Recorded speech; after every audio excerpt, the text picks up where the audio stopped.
स्तुति पात्र पावन चरित्र रवि सोमवर नेत्र रमणीय गात्र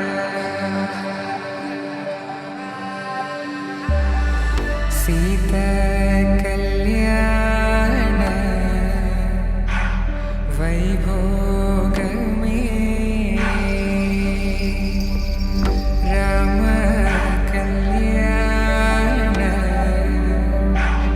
वैभोग में शुभम मनीला अक्षिंतलु अला दीवेनलतो అటు ఇటు జనం హడావిడితనం తుళ్ళింతల ఈ పెళ్లిలో గిల్లలో పదందని బంధువులక్కటై సన్నాయిల సందడి మొదలై తదాస్తని